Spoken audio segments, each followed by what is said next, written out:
തിരുവനന്തപുരത്തെ ബി.ജെ.പി. സ്ഥാനാർത്ഥി അല്ലെങ്കിൽ എൻ.ഡി.എ. സ്ഥാനാർത്ഥി കുമ്മനം രാജശേഖരൻ അവർ സ്വയം അവകാശപ്പെടുന്നത് അഴിമതി വിരുദ്ധർ എന്നുള്ളതാണ്. അഴിമതി വിരുദ്ധനാണ്, അഴിമതിയുടെ കറ പുരളാത്ത വ്യക്തിത്വം. അതോടൊപ്പം നിസ്വനാണ്, നിസ്വാർത്ഥനാണ്. അതിനടിസ്ഥാനമാക്കുന്നത് വിവാഹം കഴിച്ചിട്ടില്ല, മക്കളില്ല എന്നുള്ള കാര്യങ്ങൾ. അപ്പോൾ ഇത്തരം സാഹചര്യങ്ങളിൽ നിൽക്കുന്ന കുമ്മനം രാജശേഖരൻ വിവാഹിതനാകാത്ത, ഗാർഹസ്ഥ്യ ജീവിതം പുലർത്താത്ത, അതോടൊപ്പം തന്നെ അതുകൊണ്ട് മാത്രം നിസ്വാർത്ഥൻ എന്ന് പറയുന്ന അഴിമതിയുടെ കറ പുരളാത്ത വ്യക്തിത്വം എന്ന് അവതരിപ്പിക്കപ്പെടുന്ന കുമ്മനം രാജശേഖരൻ യഥാർത്ഥത്തിൽ ആ വ്യക്തിത്വത്തിന് ഉടമ തന്നെ ആണ്. ഈ ചോദ്യങ്ങൾ വലിയ ശക്തമായി ചോദിക്കുമ്പോഴാണ് മഹിളാ കോൺഗ്രസ് സംസ്ഥാന സെക്രട്ടറി അഡ്വക്കേറ്റ് വീണ എസ് നായരുടെ ചോദ്യങ്ങൾ, കുമ്മനം രാജശേഖരനുമായി ബന്ധപ്പെട്ടുള്ള ആ ചോദ്യങ്ങൾ വളരെ പ്രസക്തമായി ഇന്ന് സമൂഹ മാധ്യമങ്ങളും പ്രചരണ രംഗവും ഏറ്റെടുക്കുകയാണ്. ഇന്നത്തെ എൻ്റെ പ്രധാനപ്പെട്ട വിഷയം എന്ന് പറയുന്നത്, ശ്രീ കുമ്മനം രാജശേഖരൻ യാതൊരു അഴിമതിയും ചെയ്തിട്ടില്ലാത്ത ഒരു ആളാണ്, വിശുദ്ധനാണ് എന്ന് പറഞ്ഞ് ക്യാമ്പയിൻ ചെയ്യുമ്പോൾ കുറച്ച് വർഷങ്ങൾക്ക് മുമ്പ്, ഒരുപാടൊന്നുമില്ല, ഒരു 1-2 വർഷങ്ങൾക്ക് മുമ്പ് നമ്മുടെ മാധ്യമങ്ങളിൽ കത്തി നിന്ന ഒരു വാർത്തയിലേക്ക് ഞാൻ നിങ്ങളുടെ ഓർമ്മ വീണ്ടും ഒന്ന് കൊണ്ടുപോകാൻ ആഗ്രഹിക്കുകയാണ്.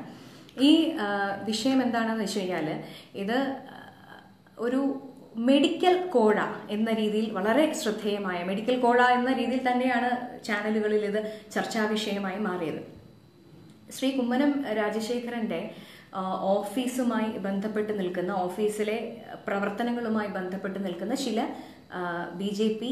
നേതാക്കൾ ഇവർ നടത്തിയ ഒരു അഴിമതിയാണ് മെഡിക്കൽ കോഴ അഴിമതി എന്ന് പറയുന്നത്. 1-2 രൂപയുടേതല്ല, 5.6 കോടി രൂപ, അതായത് 5.5 കോടിയിലധികം രൂപയുടെ വലിയൊരു അഴിമതിയാണ് ഇത്. ഇനി എന്താണ് മെഡിക്കൽ കോഴ അഴിമതി എന്നുള്ളത്? ചില സ്വാശ്രയ സ്വകാര്യ മെഡിക്കൽ കോളേജസിന് ഇന്ത്യൻ മെഡിക്കൽ കൗൺസിലിൻ്റെ സാങ്ഷൻ ശരിയാക്കി കൊടുക്കാം എന്നുള്ള പേരിൽ നടത്തിയ ഒരു വലിയൊരു ഡീലാണ് ഈ 5.5 കോടി രൂപ വരുന്ന ഡീല്. ഇനി ഇത് എങ്ങനെയാണ് പുറത്തു വന്നതെന്നുള്ളതാണ് വളരെ രസകരമായൊരു കാര്യം. ഇവർ 5.5 കോടി രൂപയൊക്കെ വളരെ ആധികാരികമായി പറഞ്ഞ് ഞങ്ങൾ സാങ്ഷനൊക്കെ വാങ്ങിത്തരാം മെഡിക്കൽ കൗൺസിലിൻ്റെ എന്ന് പറഞ്ഞ് വാങ്ങി. നിർഭാഗ്യവശാൽ ഈ 5.5 കോടി നൽകിയ മെഡിക്കൽ കോളേജ് ഉടമകളെ സംബന്ധിച്ച് അവർക്ക് സാങ്ഷൻ ലഭിക്കാതിരിക്കുകയും അങ്ങനെ ഒരു സാഹചര്യം വന്നപ്പോൾ ബി.ജെ.പിയുടെ അന്നത്തെ സംസ്ഥാന പ്രസിഡന്റായിരുന്ന ശ്രീ കുമ്മനം രാജശേഖരൻ്റെ അടുത്ത് അവർ ചെല്ലുകയും ഈ പരാതി ഉന്നയിക്കുകയും ചെയ്തു. ഇനി കുമ്മനം രാജശേഖരൻ്റെ ഓഫീസിലെ പ്രവർത്തനങ്ങളുമായിട്ട് ബന്ധപ്പെട്ട് നിൽക്കുന്ന, കുമ്മനം രാജശേഖരനുമായിട്ട് വളരെ അടുത്ത് നിൽക്കുന്ന ചില നേതാക്കളാണ് ഈ 5.5 കോടി രൂപയുടെ മെഡിക്കൽ കോഴ അഴിമതിയിലെ പ്രധാന കണ്ണികൾ.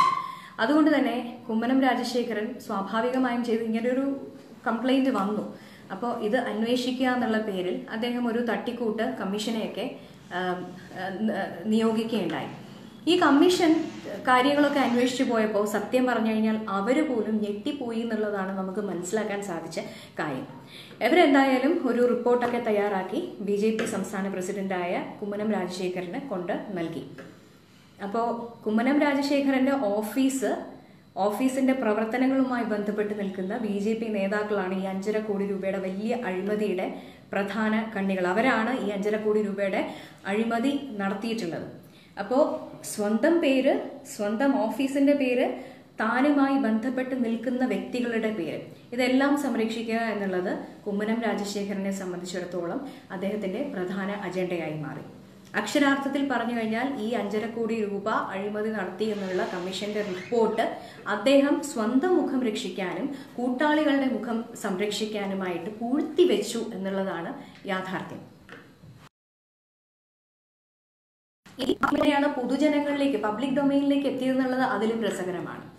ഈ ബി.ജെ.പിയിലെ മുരളീധര വിഭാഗത്തിലെ വളരെ ശ്രദ്ധേയനായിട്ടുള്ള നേതാവാണ് വി രാജേഷ്.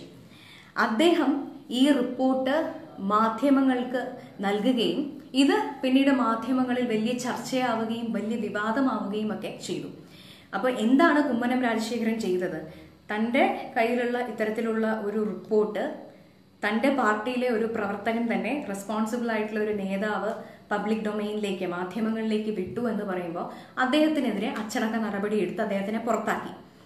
ഈ വി രാജേഷ് അദ്ദേഹവുമായി വളരെ അടുത്ത ചില മാധ്യമ സുഹൃത്തുക്കളോട് കരഞ്ഞുകൊണ്ട് ചോദിച്ചൊരു കാര്യം, 5.5 കോടിയിലധികം രൂപയുടെ അഴിമതി ചെയ്ത അവരെ സംരക്ഷിച്ചുകൊണ്ട് എന്നെ എന്തിനാണ് പുറത്താക്കിയത്, ഞാൻ എന്ത് തെറ്റാണ് ചെയ്തത് എന്ന് അദ്ദേഹം ചോദിക്കുകയുണ്ടായി. തികച്ചും ന്യായമായിട്ടുള്ള ചോദ്യം. ഇനി ഈ 5.5 കോടി രൂപയുടെ മെഡിക്കൽ കോഴ വിവാദത്തെക്കുറിച്ച് പറയുമ്പോഴും BJPയെ സംബന്ധിച്ചിടത്തോളം കേരള സംസ്ഥാനത്തിൽ ഇത് ആദ്യത്തെ അഴിമതിയല്ല. ഇതിനു മുമ്പ് വാജ്പേയി മന്ത്രിസഭയുടെ കാലഘട്ടത്തിൽ പെട്രോൾ പമ്പ് അനുമതിയുമായിട്ട് ബന്ധപ്പെട്ട് വലിയ അഴിമതി ഇവിടെ നടന്നിട്ടുണ്ട്. അതുപോലെ തന്നെ ജൻധൻ ഔഷധിയുമായി ബന്ധപ്പെട്ട കോഴ, നമുക്കറിയാം ജൻധൻ ഔഷധി ഇന്ന് വളരെ പോപ്പുലറാണ്. ഈ ജൻധൻ ഔഷധി കേന്ദ്രങ്ങൾ അനുവദിച്ച് നൽകുന്നതുമായി ബന്ധപ്പെട്ട് ലക്ഷക്കണക്കിന് രൂപയുടെ കോഴയാണ് കേരള സംസ്ഥാനത്തിൽ നടന്നിട്ടുള്ളത്. ഇനി കുറച്ചുകൂടി അഴിമതികളെ കുറിച്ച് പറയുകയാണെങ്കിൽ നമുക്ക് നീട്ടി ഒരുപാട് പറയാൻ സാധിക്കും കേട്ടോ. ജൻധൻ ഔഷധി മാത്രമല്ല, തൃശ്ശൂര് കേന്ദ്ര കമ്മിറ്റി കൂടുന്നതുമായിട്ട് ബന്ധപ്പെട്ട് നടന്ന പ്രവർത്തനങ്ങളുടെ പിരിവുമായി ബന്ധപ്പെട്ട് സ്വന്തമായിട്ട് പാർട്ടിയുടെ റിസീപ്റ്റൊക്കെ അച്ചടിച്ച് നൽകിയ ബിരുദന്മാരും BJPക്കകത്തുണ്ട്. അപ്പോൾ കള്ളനോട്ടടി മാത്രമല്ല, കള്ളനോട്ടടിയോടൊപ്പം സ്വന്തമായിട്ട് റെസിപ്റ്റ് അടിച്ച് പിരിക്കുകയും അത് സ്വന്തം പോക്കറ്റിലാക്കുകയും ചെയ്യുന്നതും ഈ BJPയുമായി ബന്ധപ്പെട്ടിട്ടുള്ള ചില പ്രവർത്തകരെങ്കിലും ചെയ്യുന്ന ഒരു കാര്യമാണ്. അപ്പോൾ പറഞ്ഞു വരുന്നത്, അഴിമതി എന്ന് പറയുന്നത് BJPയെ സംബന്ധിച്ചിടത്തോളം കേരളത്തിൽ പുതുമയല്ല. കുമ്മനം രാജശേഖരന് ഒരു ക്ലീൻ ചിറ്റ് നൽകുമ്പോൾ തീർച്ചയായും ഈ മെഡിക്കൽ കോഴ വിവാദവും ഈ 5.5 കോടി രൂപയും ഇന്ത്യൻ മെഡിക്കൽ കൗൺസിലും ഒക്കെ വീണ്ടും ചർച്ചാ വിഷയമാകും എന്നുള്ളതാണ് യാഥാർത്ഥ്യം. വീണ എസ് നായരുടെ ഈ ചോദ്യങ്ങൾ, ആ ചോദ്യങ്ങൾ അർത്ഥമാക്കുന്നതും ആ ചോദ്യങ്ങൾ മുന്നോട്ട് വയ്ക്കുന്നതും ആയ കാര്യങ്ങൾ അഴിമതി നടത്തുന്നത് മാത്രമല്ല, ആ തെറ്റ് അഴിമതി അറിഞ്ഞിട്ടും അത് മൂടി വയ്ക്കാൻ കൂട്ടുനിൽക്കുന്നത്, അതോടൊപ്പം അഴിമതി അറിയുന്നവരെ, അഴിമതി ചെയ്യുന്നവരെ സംരക്ഷിക്കപ്പെടുന്നത്. ഈ അർത്ഥതലത്തിൽ നിന്നുകൊണ്ടാണ് അഡ്വക്കേറ്റ് വീണ എസ് നായരുടെ ചോദ്യങ്ങൾ ഇന്ന് തിരുവനന്തപുരത്തിന്റെ പ്രചരണ രംഗത്ത് കുമ്മനം രാജശേഖരനെതിരായ ചോദ്യങ്ങളായി ഉയരുന്നത്.